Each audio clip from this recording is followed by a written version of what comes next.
Family, I want to be really real with you for a minute. We've talked about it, and you know mental health is serious.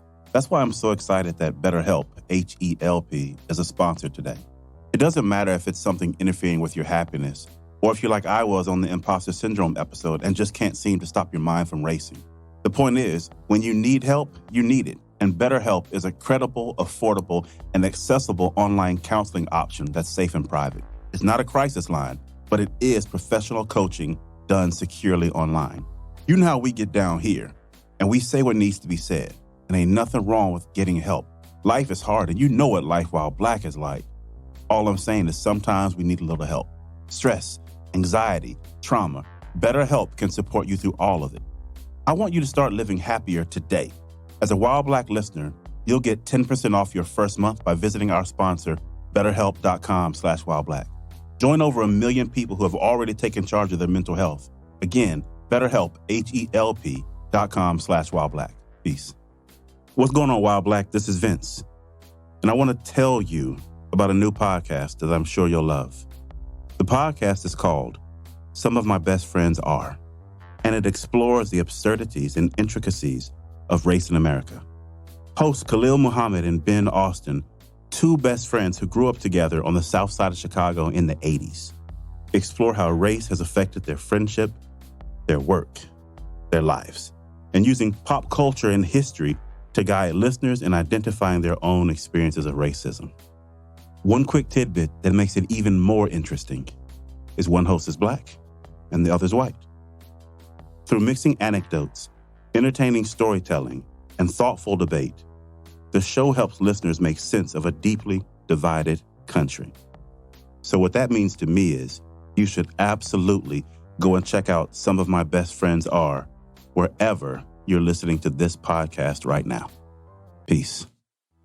We've talked about obesity as being a primary character flaw or just a lack of self-control.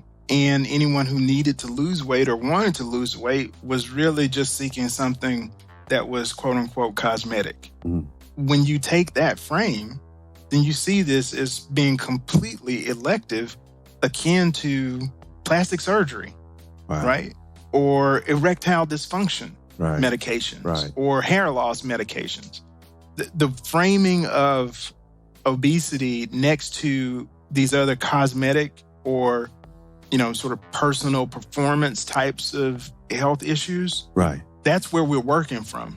So we're starting at a deficit here. And we're trying to bring everybody up to the idea of first, well, obesity is a disease.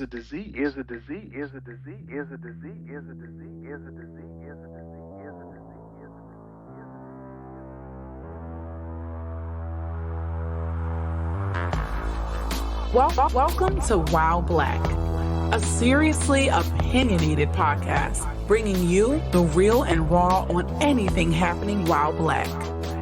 If Black culture's there, we're there. If you're pissed or empowered, then let's talk about it. Ride with us on this all Black everything. Everybody, welcome back to Wild Black. Listen, Art can't be here tonight. He had some pressing business to come up, so you got me solo. Now, it ain't really me solo. You know we got an amazing guest for you, but let me kind of set up today's topic a little bit. Here we have conversations about pretty much anything that impacts Black folks. Some of it's funny, some educational, all are important. But today's topic has so many impacts, not just on our quality of life, but our ability to even live. Today, we're talking about obesity in the Black community. Now, when I say that, I bet the majority of you are simply thinking about weight loss or the cosmetic aspects of obesity. And while we might touch on some of that, we're going to spend the bulk of our time really discussing the deeper impacts this disease has on your life and your world, not just on your waistline. As a community, we disproportionately suffer from inequities in healthcare. That fact is exacerbated by how much we over-index when it comes to obesity. Now, the intersection of these two truths has been highlighted in the media and in the minds of people a lot. COVID's going on. It's all in the news. We're reading about it. We're hearing about it. But I want to drive that point home just a little bit more. 78% of the people who've been hospitalized, placed on a ventilator, or died were overweight or obese. And of all those people, a third were Black Americans. A full third of that group. But remember, we only make up roughly 12 to 14% of the population. And that's just COVID.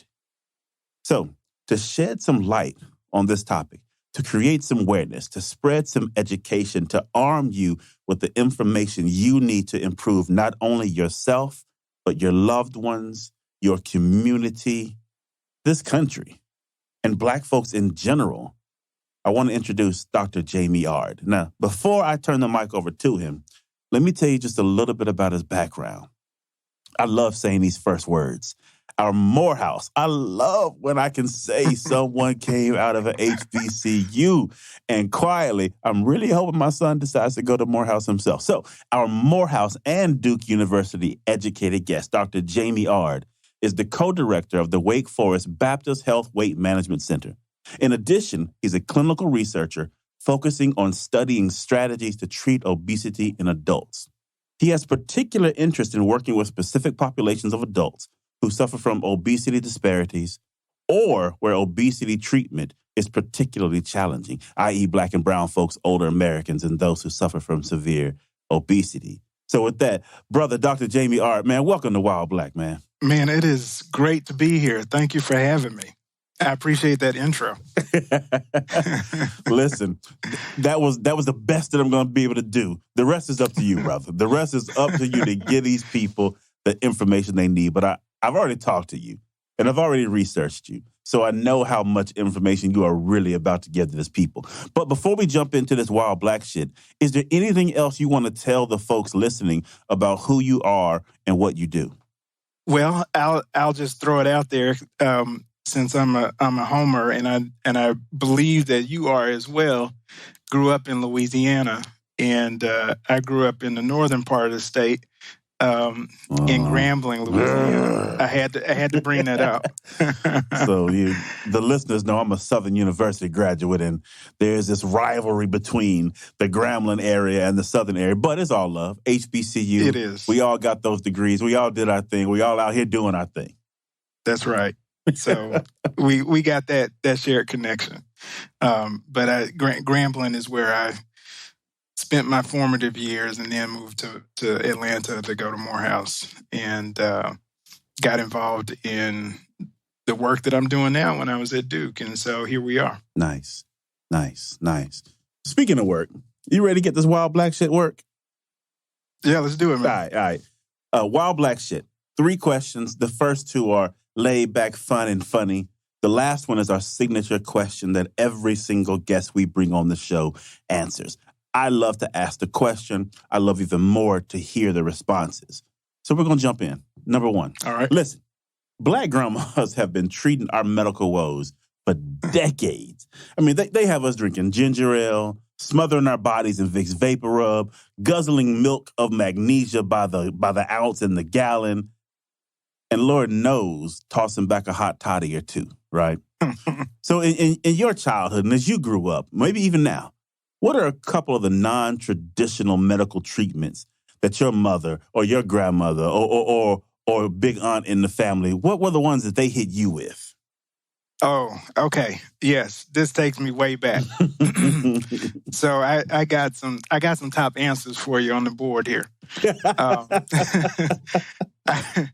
I think number 1 might be Epsom Salts. Epsom Salts is good for whatever that ails you. I got that one after a couple ass whoopings. If you hadn't had a bowel movement in a while, you're gonna get some Epsom Salts. If your feet are swollen, if your knee is swollen, you got to soak in some Epsom salts. Yep. If you got a sniffle or a cold, you might get some Epsom salts, somewhere. So Epsom salt. That's number 1.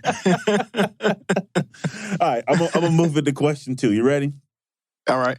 This one is a finish that line. I've got 6 of them because 1 or 2 might be a little more difficult, but I ain't gonna lie. I think you got all these handled. So I'm gonna give you the first part, or I'll ask a question and you have to finish. So the first one's from a commercial. Actually, all these are from commercials. The best part of waking up is... Folgers in your cup. There you go. There you go. There you go. All right. KFC is what kind of good? Finger licking. You were ready for that one, boy. All right. Sometimes you feel like a nut. Sometimes you don't. Sometimes you don't. Sometimes you don't. All right. Support the United Negro College Fund because a mind is a...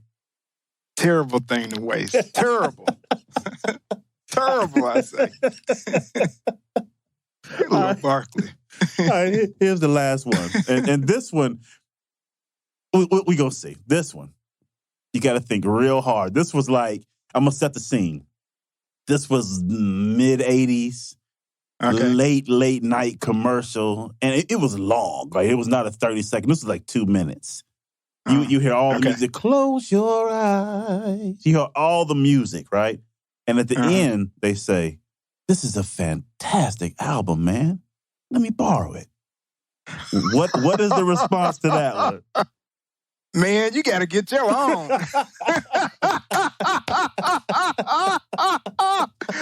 Woo, that's a flashback.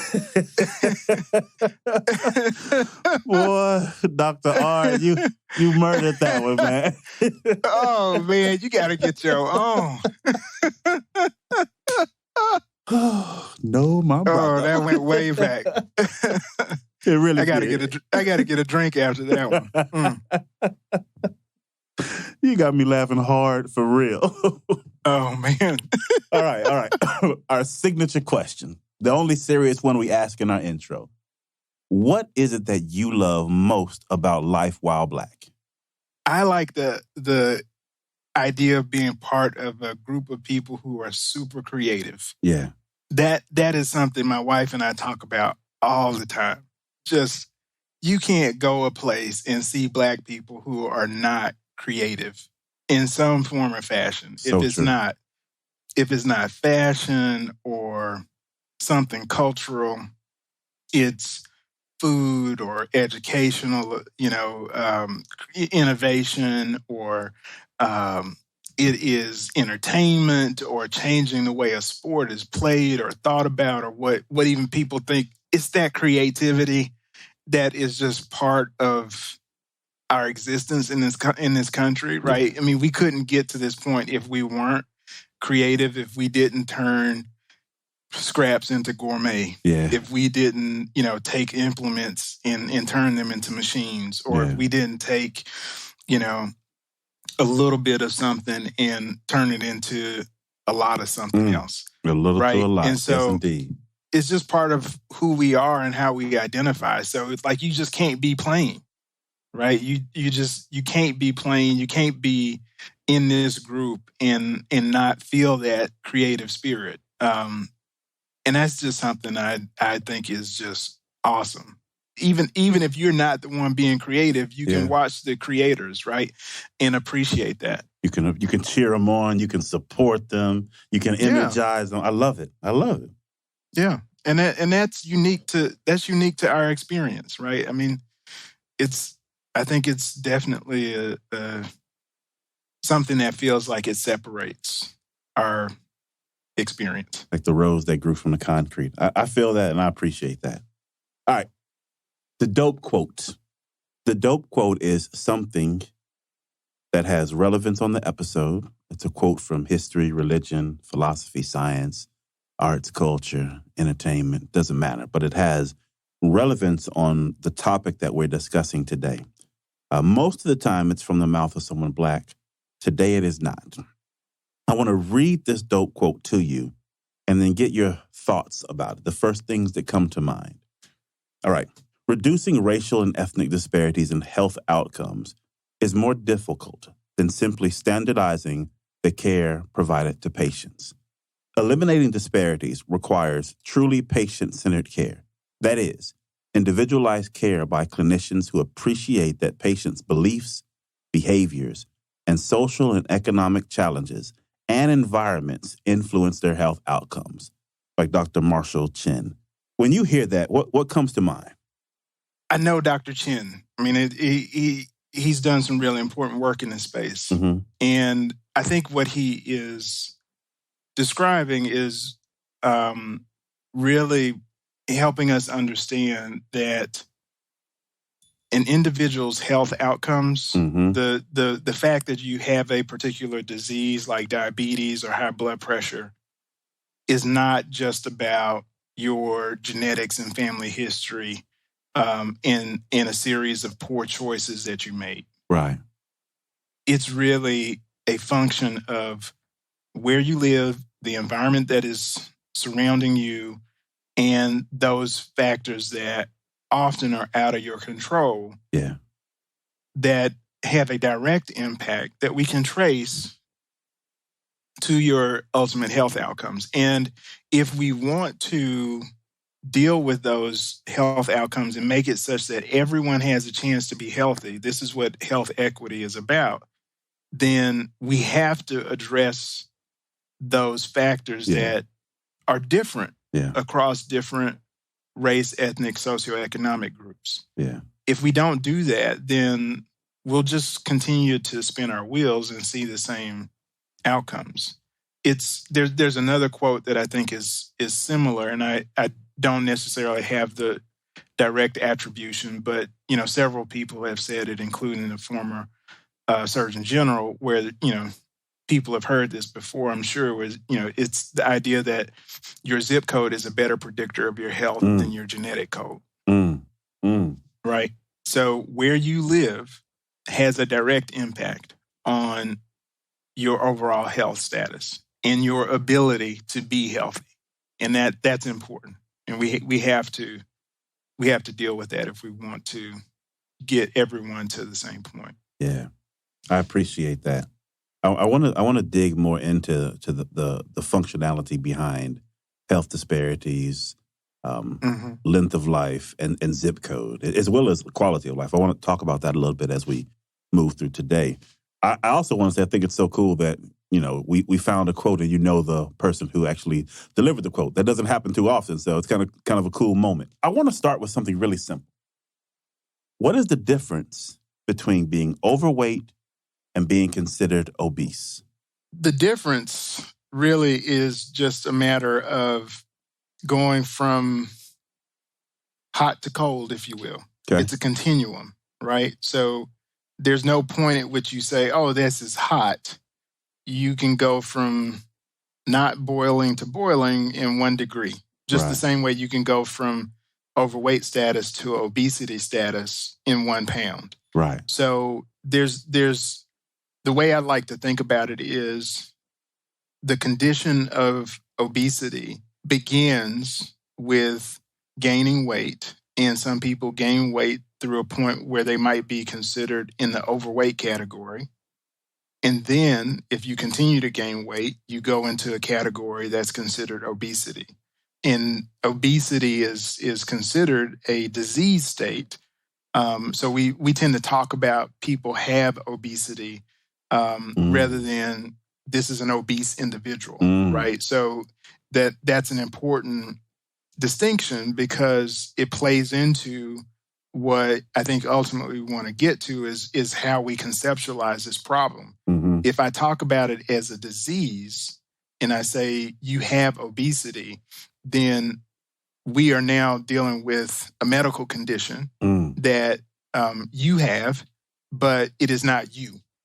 If I say you are obese, then this is something that you've done to yourself or you have. It's a character issue or it's a personal trait. And I'm not thinking about it as a disease per se. So that language is important in terms of helping us really kind of get to a point where we, if you will, medicalize this problem, right? So that bringing it into the healthcare space rather than making it a personal issue like, well, you just eat too much. Right? I mean, how many of us have heard that kind of conversation before from a healthcare provider where, it's the same, oh, you should lose some weight. Well, just eat less and exercise more. It's your fault, right? That becomes the sort of default backdrop there for that context, for that conversation. And we know it's not that simple. We just came off the other conversation where we were talking about your environment has a dramatic impact on your health outcomes. And for the disease state of obesity, it is no different. Yeah. There is a significant environmental context, and so we want to talk about this disease rather than just being a characteristic of the individual. I love the framing of that. It actually makes me think about the way we've been working to change how we frame mental illness. Right. Absolutely. I am not my disease. Right. Right. I am not depressed. Exactly. And I love that. And I actually hearing it makes it feel like it's something that we can accomplish. And this may be a misinterpretation, but when I look up and something has become such a big characteristic and a big part of me, and I'm 100% responsible for it, there's a tremendous amount of pressure that I feel to try to solve it, but also that I feel indirect pressure that says you can't solve it because you did all this to yourself. That's the choices that I made. It's the Twinkies that I ate. It's the fried bacon and bologna sandwiches that I ingested.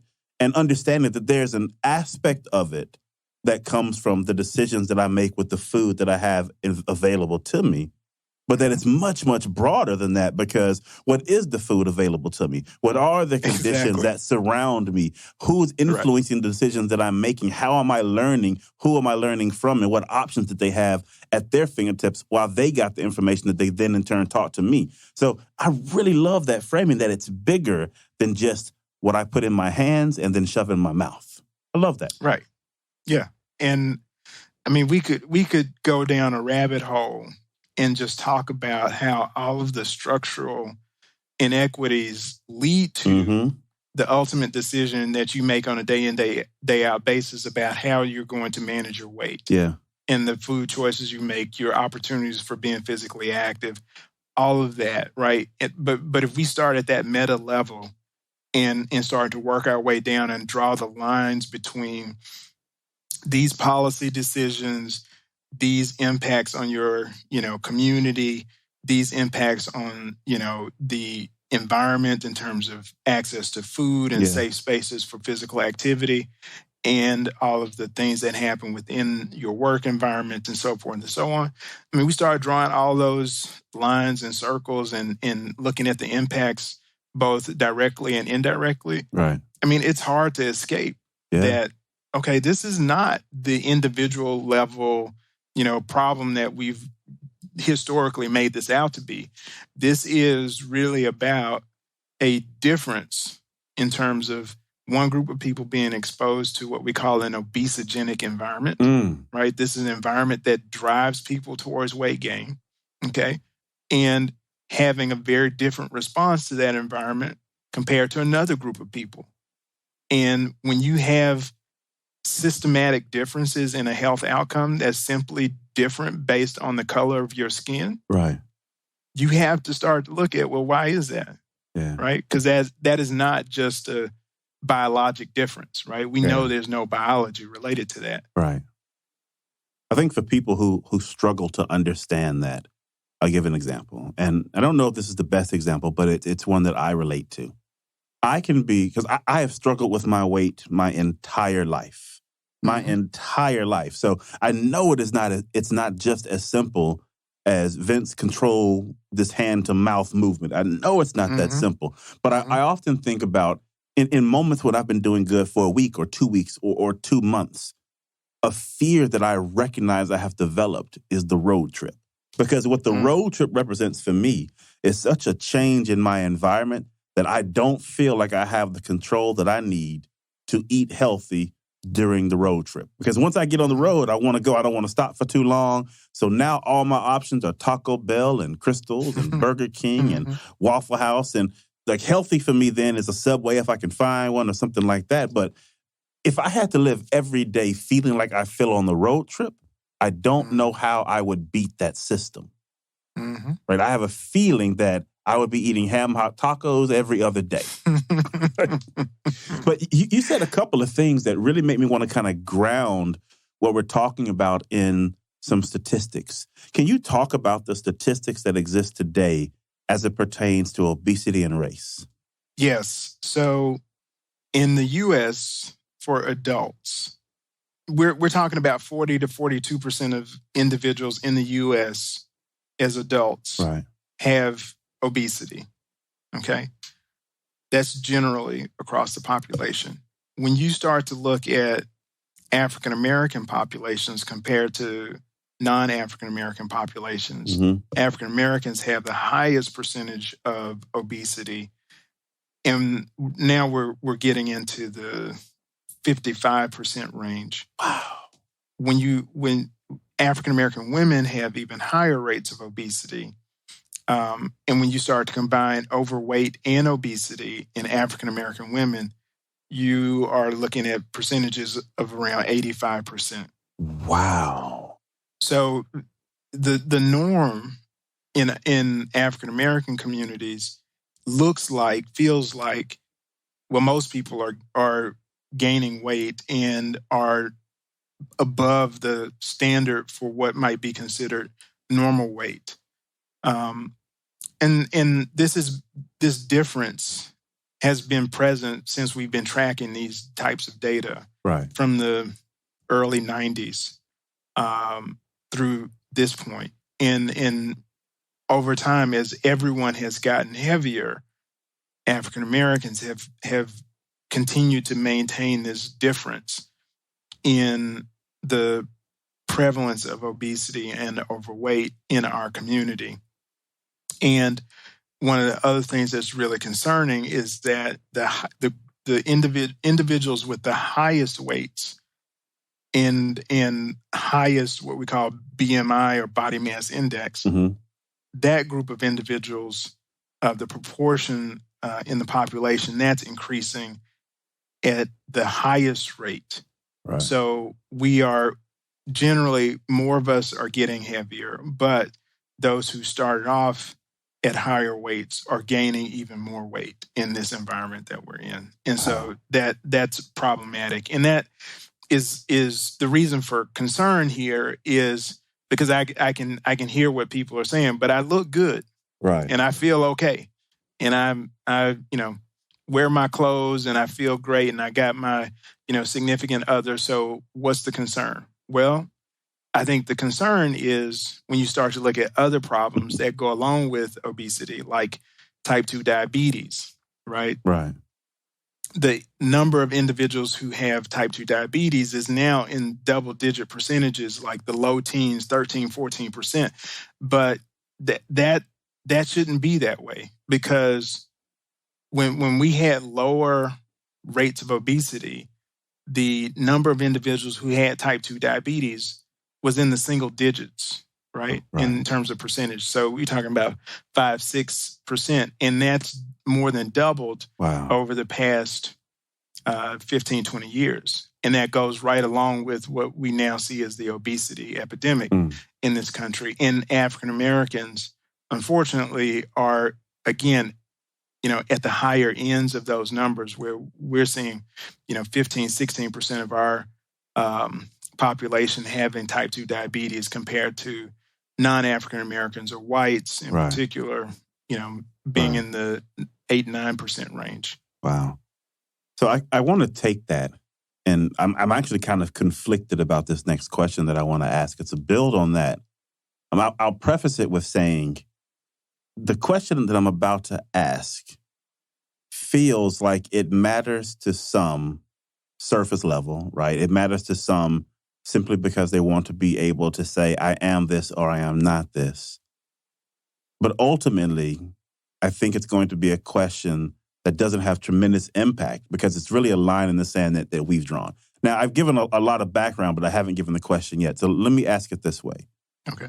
We're talking about obesity, and there is a pound difference between overweight and obese. And we're talking about how obesity relates to all these other health complications that impact Black folks because of our environments, because of our situation, because of our obesity rates. Work with me. I know it's a long question. Mm-hmm. So where I'm trying to go is the way that we measure obesity, the way that we calculate BMI, Is that a fair measure for Black folks? And the reason I ask that, because I've been in front of doctors before who said, listen, discount BMI. Don't even think about BMI. Think about your health. And I want to be real careful because I don't want to give people an excuse to say, oh, these charts don't matter. It says I'm overweight, but I'm good. Because ultimately, regardless of where the chart falls, if you are in a certain place, it opens you up for more illness. So I want to kind of preface it with that. Like, I'm not trying to provide an out, but I do want to understand, if you think about the Americanized system that has gone into creating the standards and practices that are accepted and that we use to create these equations that say whether you are obese or whether you are overweight, are they fair and do they compensate for Black bodies? Ooh, that's a long question. Sorry about that. No, I appreciate your thoroughness there. So this is an important question because I think how we classify something and measure it is important. And people need to understand what the metric is and what it's good for, what it's not good for. Okay? Right. So body mass index is the metric that we use to classify people into weight categories. And that goes from underweight to normal weight to overweight to obesity and even severe obesity. Right. Now, is body mass index perfect? No, because it's basically just telling you body size. It says, based on how tall you are, this is how much you can weigh. So you can weigh 300 pounds if you're 7 foot tall. Right. But you can't weigh 300 pounds if you're 5'5". Right? Right. So there's a distribution of body weight in the population, and we look at that body weight and how tall people are, and we say, okay, this index is essentially a poor man's way of looking at how much excess fat you might have on your body. Right. And for the general population, it's relatively good. It's actually relatively good when we, look at how much fat people have and how that relates to the body mass index number that they come up with. Right. And there's some instances where it doesn't work, right? So if you're a middle linebacker that plays for the New Orleans Saints, Demario Davis, and you have a body mass index of 30, then that's probably not right. Right. Right? It's not reflecting what body fat you have because you have a body fat in the, less than 10%. Right. And you got much more muscle. But most of us are not walking around in that condition. Right. The other area where it doesn't work as well is in older adults, but that's actually not to their, it's actually underestimating body fat in older adults because we lose muscle mass as we get older. Gotcha. And as we lose muscle mass, that gets replaced with body fat. So if I weigh 200 pounds at the age of 50, fast forward to 75 and I still weigh 200 pounds, my percent body fat, though, has gone up simply because I have lost muscle mass as a result of just the process of aging. Got it. So my body mass index stayed the same, but my percent body fat went up. Okay? Yeah. So with all that being said, the way I think about body mass index is it's a great screening tool, but it's not a treatment target. Right. Okay? So what that means is compared to other diseases where we might actually diagnose the disease using a metric like blood pressure. Right. We might say you have hypertension or high blood pressure if your blood pressure is greater than 140/90. And so the doctor says the goal is to get your blood pressure less than that because we know that having a blood pressure less than that is going to be safer. Right. Associated with less risk of stroke and heart disease and kidney failure, et cetera. But for body mass index, what we know is that if you lose 5 to 10% of your current weight, no matter where you're starting, you start to get benefit in terms of health response. So you don't have to get to a normal body mass index, which is less than 25. If you're starting out at 35, you don't have to get all the way down to 25. You just need to get to 32 or 33 to start out with. And that's going to make a difference.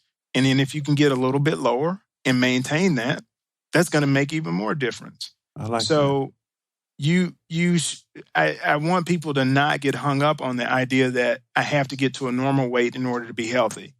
No, you just have to get to a lower weight and sustain that lower weight and have good, healthy lifestyle, get good treatment, stay engaged with that. And if you can prevent weight gain over time, even if you don't do anything else, if you say, I'm not really interested in losing weight, but I know I can prevent weight gain over time, because most of us pick up 1 to 2 pounds a year. You do that for 25 years since high school, you show up to your high school reunion 50 pounds overweight. Yeah. Talk to me. Talk to me. So, preventing that weight gain alone is important. I love the kind of layout that it's not necessarily about a goal number. The goal in itself is betterment. It is improving on your current position. Right. Fair. All right. So you work in this space day in and day out.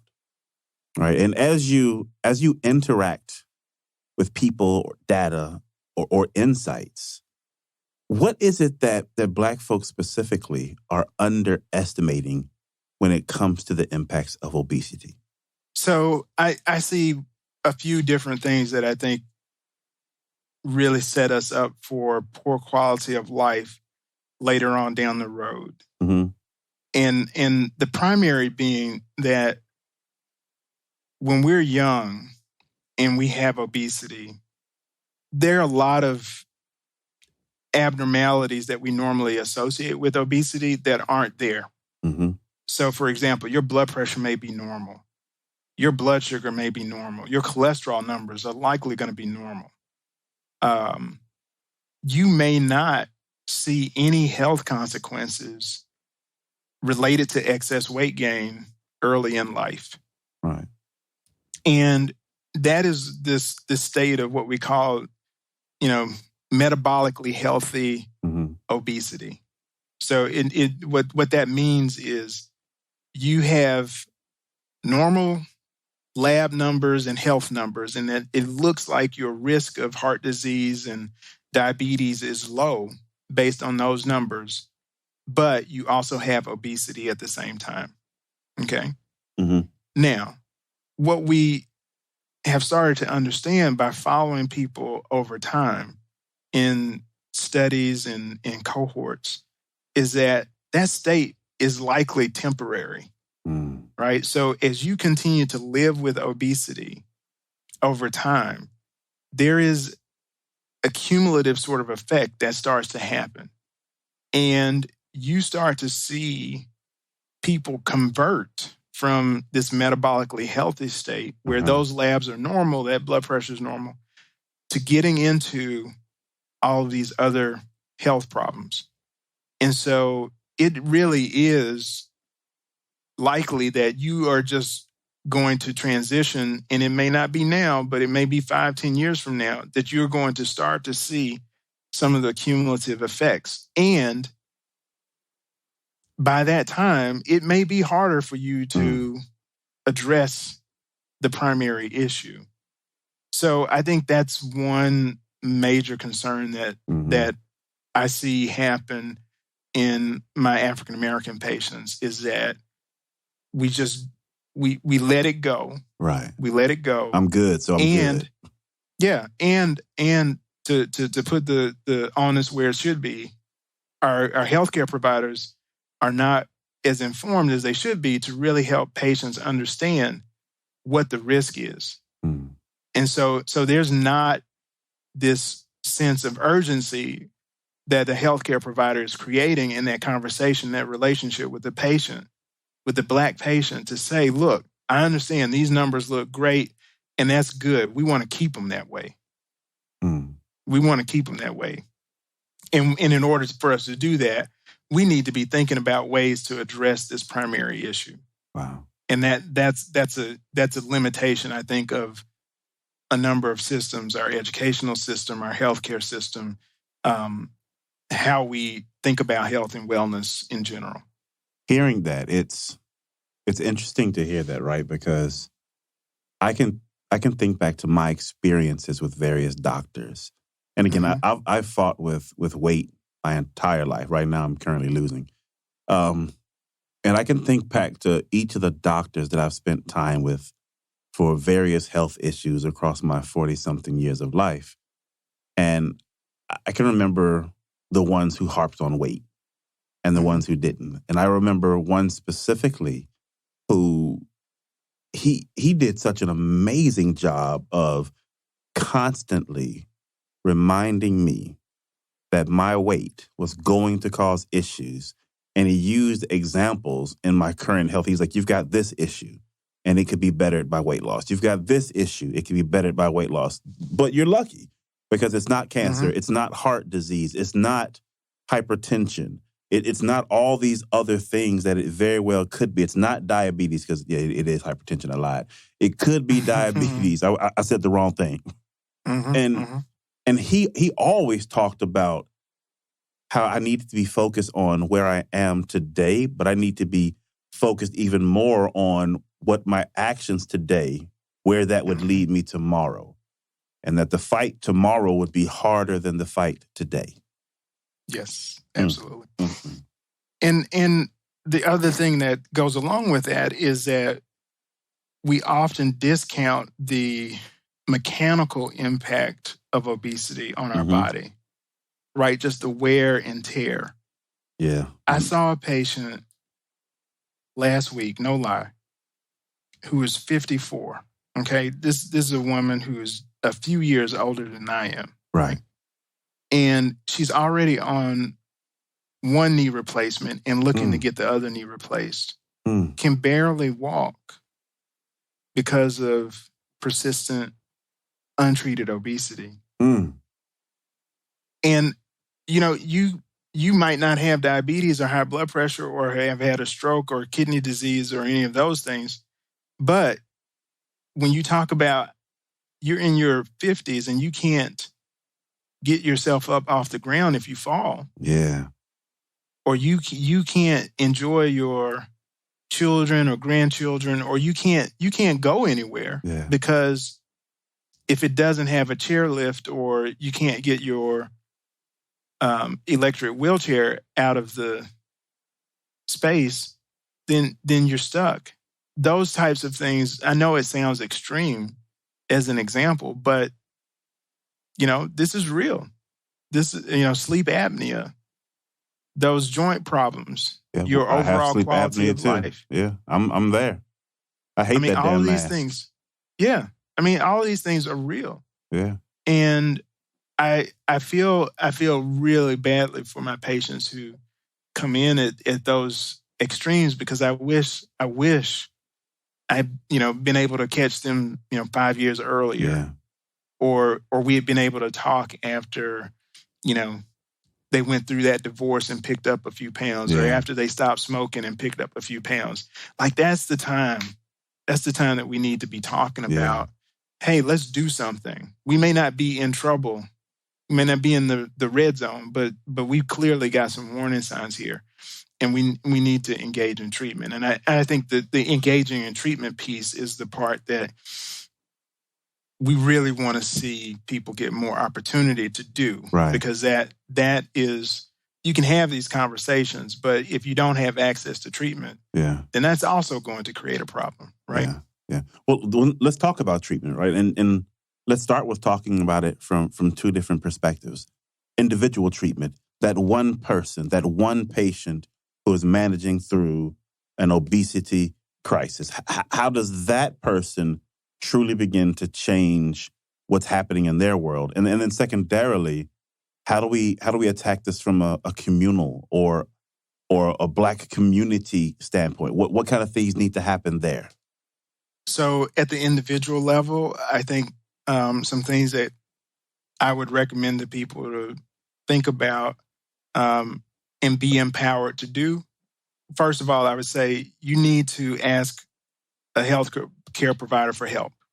So a lot of times, I think going back to the part of the conversation where we talked about, well, this is my fault, this is my problem. Right. I got myself here, I'm going to figure a way out of it. That becomes the orientation. Yep.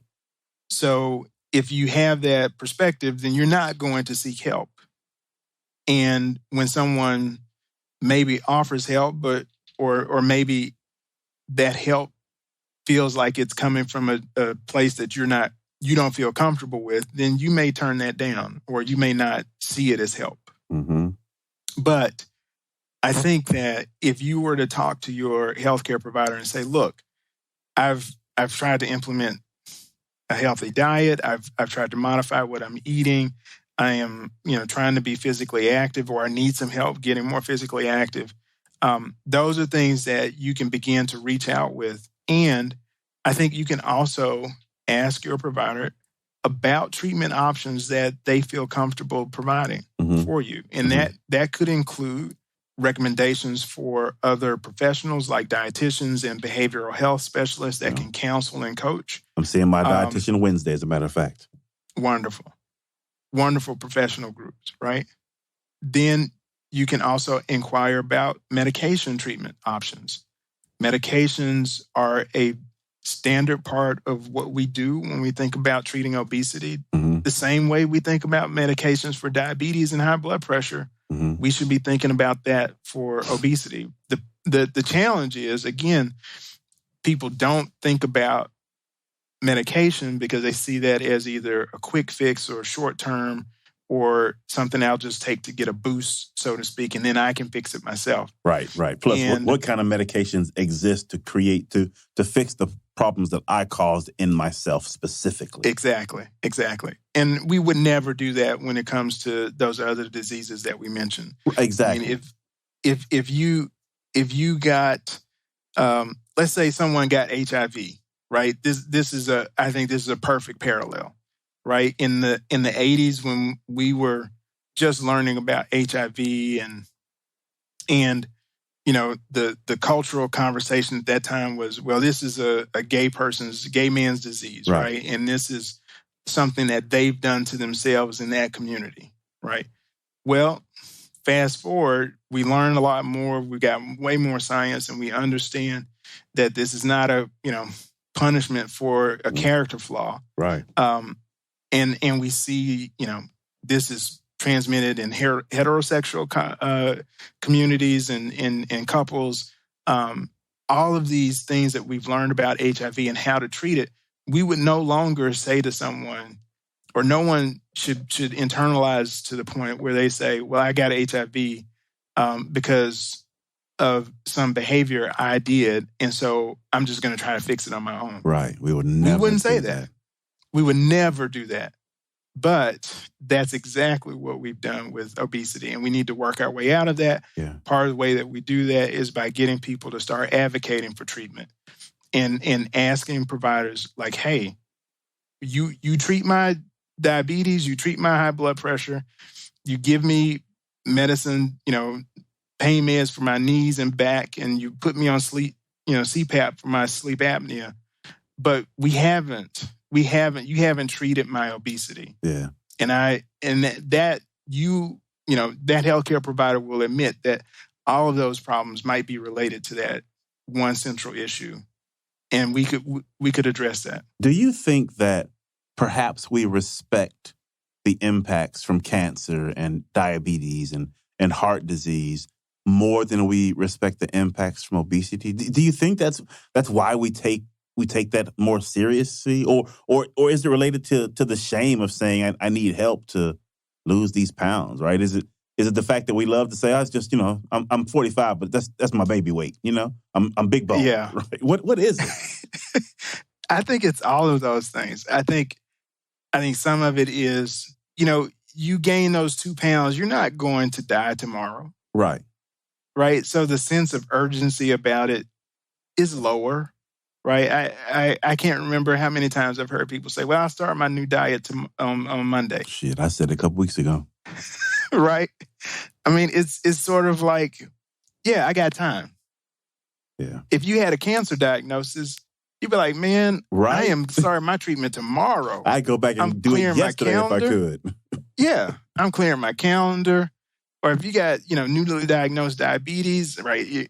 Hey, what do we have to do to fix this? Right. And so there's just a sense of urgency about it that is not there for, obesity the same way it is for other diseases. We just got to respect obesity's gangster. That's what we got to do. We got to respect this gangster. It is. Yeah. It's a slow creep on you, right? it is definitely a slow creep on you. And you know, I will have to admit that in the past we've also felt like obesity is difficult to treat. Yeah. The field has had some challenges with safety of certain medications in the past, and Right. we've had starts and fits with what we know to be effective in those types of things. But that's evolved over time, and there are better treatment strategies for obesity.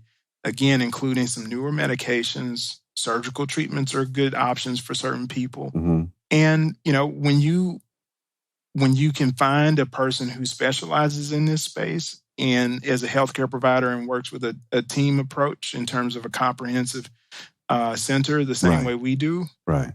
you can get good results and you can get good care that is going to change your life and change your health. I love how that sounds. What about the community? What should we be doing there? Yeah, so at the community level, I think this is really important for us to be activated as Black people, because there is, if you think about, okay, the disparity in obesity for African Americans that we talked about earlier, if there were a way to open up treatment access simply based on the idea that a higher proportion of African Americans have obesity, we as a community are likely going to benefit more, right? But if we don't have access to it, to treatment, we're going to suffer more. And that disparity is going to continue.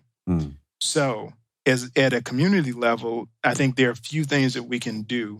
One of which I'll bring attention to for your audience is advocating for something called the Treat and Reduce Obesity Act. This is a piece of policy, a piece of legislation that is in Congress now being considered. It's been around for a while, and we're working hard to try to increase awareness about this piece of legislation because it will actually change access to treatment options for individuals who are on Medicare. Right? Right. Now, while it's focused on Medicare, if you know anything about how healthcare works, what you will understand is if Medicare does something, then a lot of the other commercial healthcare plans and your employer's plans will start to do that thing as well. Right? So Medicare generally is going to set a standard and say, well, if we cover this, then other people are going to kind of fall in line and want to cover the same things. Gotcha. The problem is Medicare actually does not cover treatment of obesity. Wow. In terms of medications and certain types of treatment strategies for obesity. There's a very limited amount of care that's provided by Medicare, covered by Medicare. And, you know, when you think about that, when you say less than 1% of people who have obesity and have Medicare actually have access to and use Medicare for coverage of obesity treatment. Right. That's a problem. It is. It is. That's a real problem. And so this piece of policy could actually change that. It would change that if we can get it enacted. And so what we need to do as a community is actually go out and advocate for that. And you know how you do that? You do that by talking to the people that you've elected. The people who are there in Congress to represent you. You can say to them, look, this is something I care about. And this is going to impact my community. It's going to impact me. And I want to make sure that we have access to care. And so if people were to go to obesityaction.org/TROA, Treat and Reduce Obesity Act, or if you just do a Google search for Treat and Reduce Obesity Act, you will be able to find out how to take action. You can, they got a really nice form there that you can use on that page, the obesityaction.org page. Right. And you can put your information in and they will prompt you on how to contact your state representatives, your senators, and your local legislator to be able to advocate for this important piece of policy. Wow. the Treat and Reduce Obesity Act. Yes. Obesityaction.org, right? Mm-hmm. That's right. Awesome. I want to make sure that people get that. I'll also include that in the episode notes. There was something that you said that I really want to dig into because it's such a disconnect for me, right?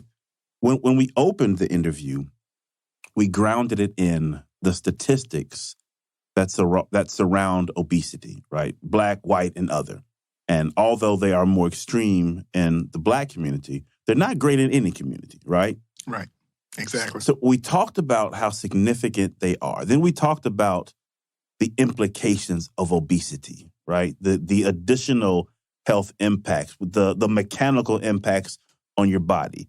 We didn't talk as much about the social impacts, but we all recognize the social and the societal impacts. And then as we were talking through treatment, you talked about how Medicare is this like center of influence for other plans, commercial, private employer, corporate America plans. And then you said this one line that really, really threw me. If we understand the significance in the statistics, if we understand how powerful the implications are from a health perspective, and we understand how significantly this country is overburdened when it comes to obesity and obesity-related health issues, why in God's name does the most influential body when it comes to medical benefits not respect the impacts of obesity and provide some type of coverage? Why is it that Medicare doesn't have more benefits to support people as they fight through the disease of obesity? Well, the short answer is that we haven't always treated it as the disease that it is. So for the longest time, we've talked about obesity as being a primary character flaw or just a lack of self-control. And anyone who needed to lose weight or wanted to lose weight was really just seeking something that was quote unquote cosmetic. So when you take that frame, then you see this as being completely elective, akin to plastic surgery, right? Right. Or erectile dysfunction medications, right, or hair loss medications. That the framing of obesity next to these other cosmetic or sort of personal performance types of health issues, right? That's where we're working from. Like, so we're starting at a deficit here. And we're trying to bring everybody up to the idea of first, well, obesity is a disease. And in 2013, the American Medical Association actually acknowledged that in a formal fashion. And that was important, I think, in terms of having the, sort of preeminent medical association in the country, a group of professional physicians, say, yes, we understand obesity is not a character flaw. It is a disease with a recognized, dysregulation of how the body handles energy, right? Something is wrong there. And that leads to the change in weight that we see with the excess body fat. So we thought that might be a watershed moment and really start to open up treatment access. But in the 8 years since, we have not seen that type of change in policy that we need. And so that brings us to this point of, trying to have these conversations around, okay, we actually have to be, out there advocating and being very clear about where the science is, what our understandings are, what the treatment strategies look like. And I think we can all agree that the, impacts are devastating.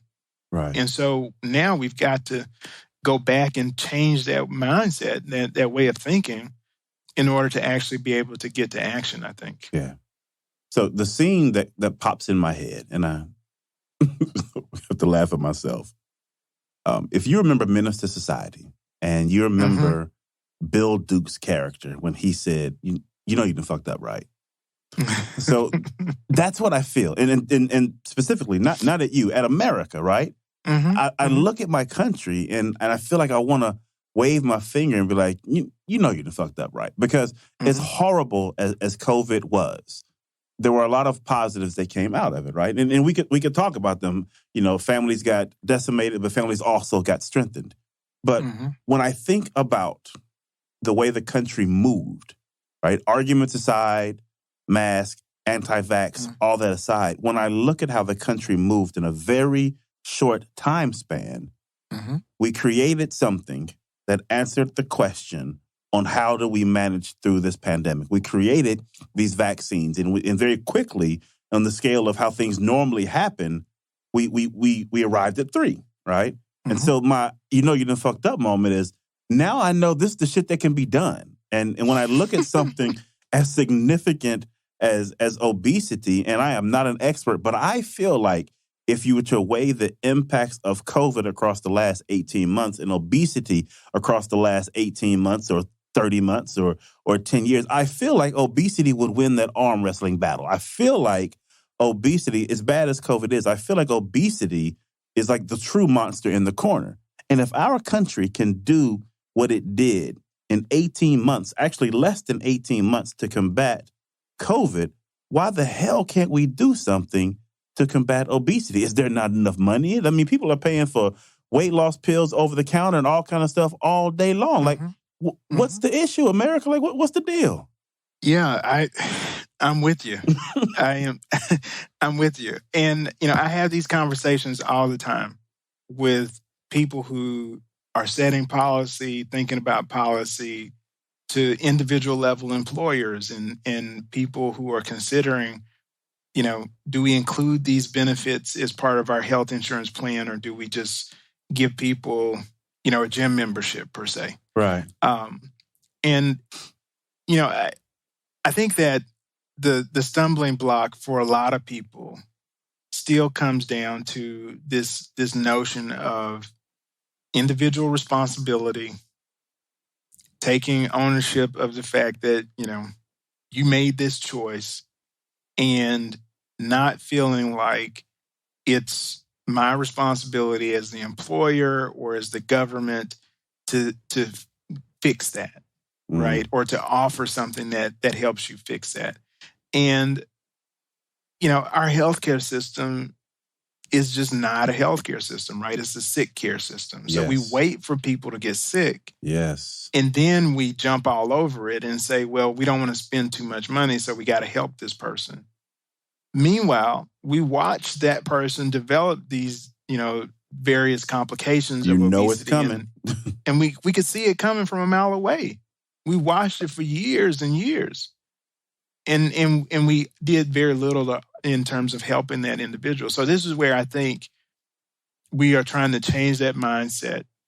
And there are plenty of economic analyses that show that, treating obesity saves money. Right. In any number of different settings. Right. So it's not an economic argument in my mind. Right. There are plenty of analyses that show that, effectively treating obesity saves lives, even, especially with treatment like surgical treatment. There are data that show that you can reduce death from all cause, from cancer, from heart disease. You can even take people, we do this in our program, people who've got recently diagnosed type 2 diabetes and they have obesity, you treat the obesity, diabetes goes away, right? So we know all of that. And so I think, right now we're at the point where we have to create the political will to say this is unacceptable and this has to change. Right. And if we get enough people saying that message, like I've asked my doctor for help. My doctor says they'd love to help, but these medicines aren't covered or the treatment that they would like to provide is not covered.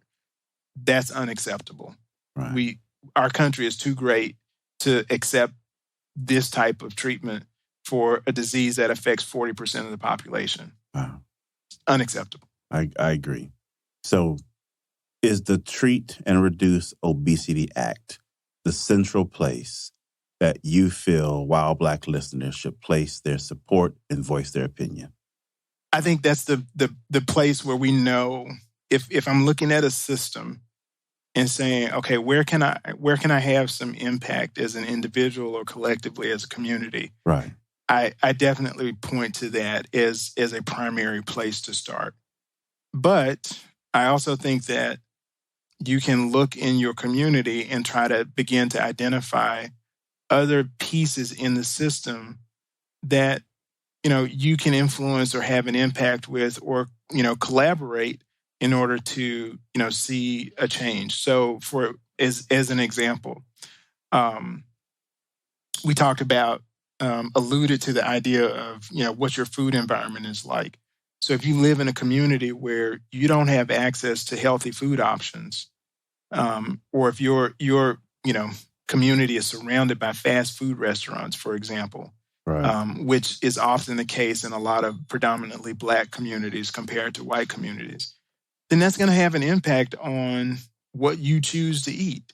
And even if you don't recognize the, sort of direct link, indirectly seeing those advertisements and then walking out your door and seeing the symbols that are associated with those advertisements. Why do you think I got all those, those questions you asked me right early on? Because advertising works. Right. Right.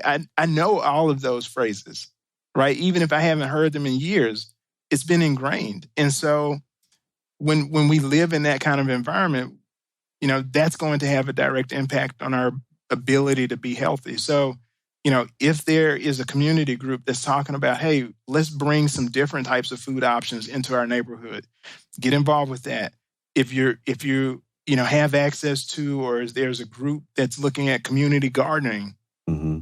building a garden that, people can get access to fresh fruits and vegetables, or bringing in a farmer's market that, allows people to buy based on using SNAP benefits and EBT cards like that. Those are the types of things that, can have a direct local impact and start to change the system, right? And give people, again, a better chance at being healthy.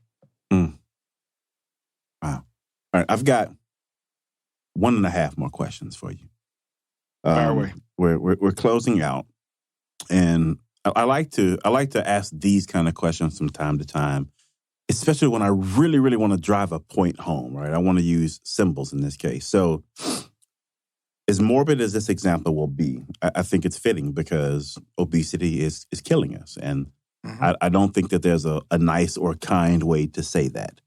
So if you consider the American population, the Black population, the Black community, the world as one individual, and that individual is going to be murdered by a weapon, right? Mm-hmm.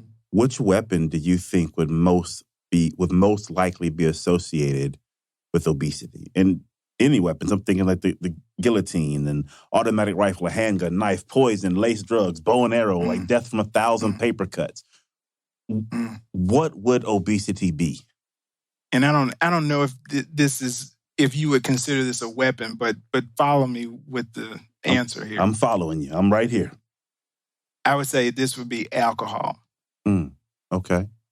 Right? Obesity would be alcohol, because most people have changed their mind about alcoholism and excessive alcohol intake over time. Like, we understand that's a disease. Right. Right? Some people can drink alcohol and be fine. If some person have a drink and that's all they want for the rest of the year, other people have a drink and they're going to want it for the rest of the night, right, and the next day, right? That's a disease. Your brain is set up to respond to that alcohol in a certain way, right? So it's insidious, right? Insidious. It just happens over time. There's no urgency about it. You can have lapses. You can lose weight and feel like things are going great, and then regain that weight and feel like it's not going so great. Talk to me. Hello. Right? Alcoholism, very similar. It's a chronic relapsing condition. There's an addiction component to it, right? Mm-hmm. There's a food addiction component to obesity for some people. Not everyone. Right. There are lots of causes of obesity, but I'm just saying, in terms of this particular analogy, there can be some addictive components to that.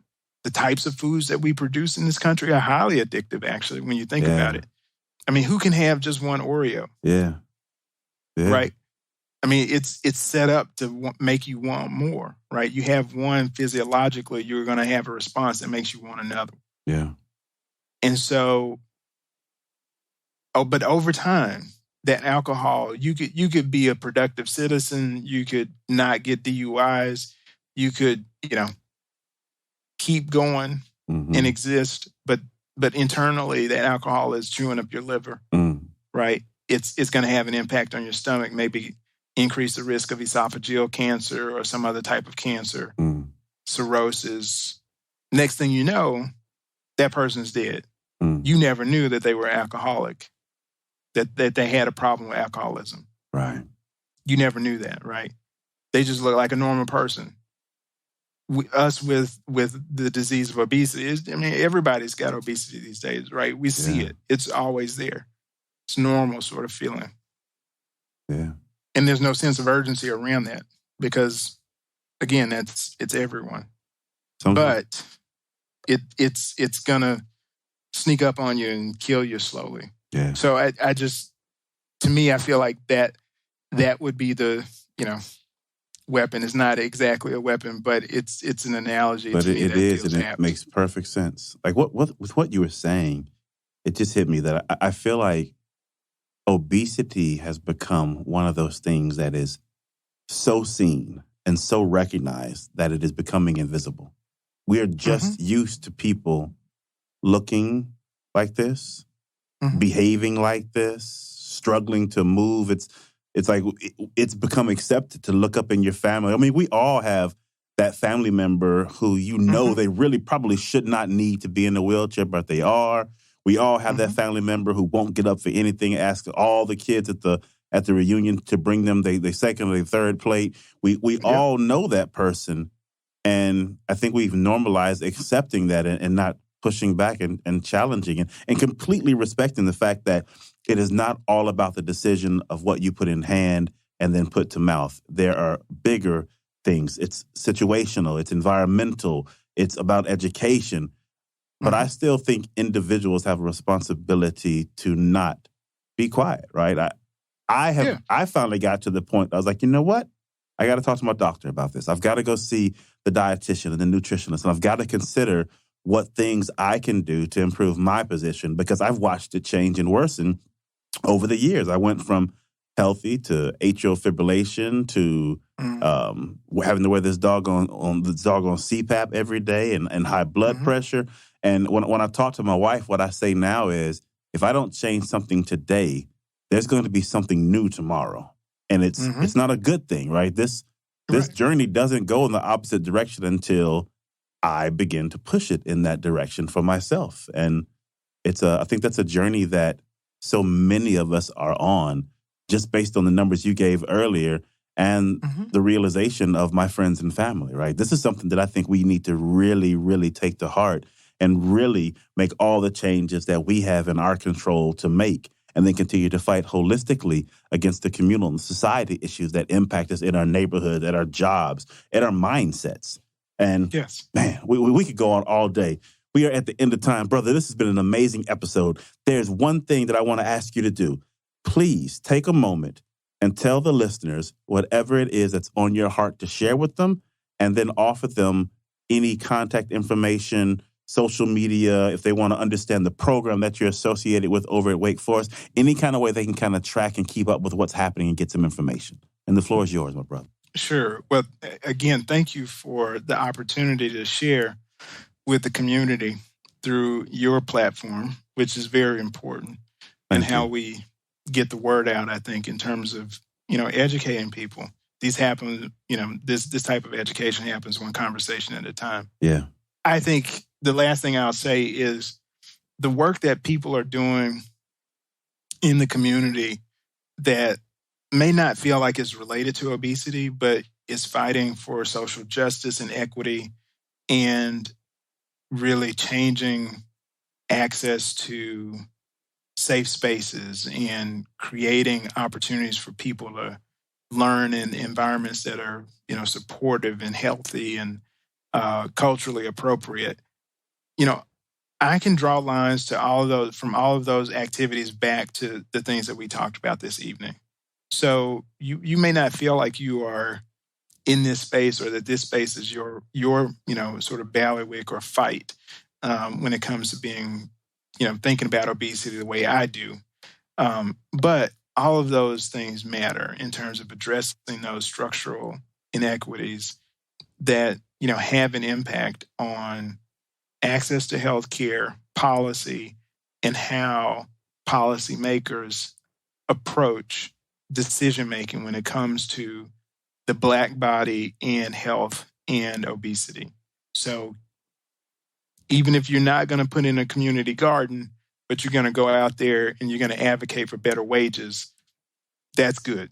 That's just fine. Keep doing that. And, take a little bit of time, look into this issue and lend your name or your voice the best way you can. Because I think we have to heal our community if we want to continue to survive and be the creative people that we are. We cannot live with the burden of disease that we do have and expect that we're going to continue to survive the way we have. Man.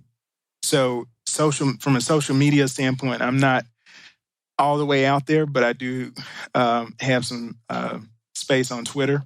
So you can hit me up at Dr Ard. It's a nice palindrome. Dr Ard, D-R-A-R-D.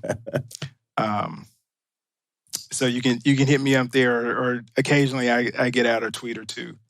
And usually if we've got a presentation or some program that's going to be available to people who are interested, I'll usually make note of that in that location. And then if you want to know more about what we do, or you're in the North Carolina area and you need help with getting treatment, you can certainly look us up online at Wake Forest Baptist Health and search for Weight Management Center. And or just do a Google search for me and you can find me. I'm all over the web. I can't escape it. I love it. I love it. I love it. Well, While Black, I hope you have paid attention. This is an important topic. This is a topic that is going to require your education, your attention, and your dedication to begin to make progress against. We talk about a lot of things here. We just came off of a series talking about financial literacy and empowerment, and that's important. But so is this. They go hand in hand if you really, really think about it, right? You make all the amazing financial decisions in the world, but you are not here to enjoy them, nor to teach those behind you how to grow them. Then what was it all for? Take your time. Learn this information. Better your position. Better your community's position. Put your mask on first, as they tell you on the airplane. Man, Dr. Ard, this was great. Brother, thank you so, so much. And with that, Wild Black, we out. Peace. We love you.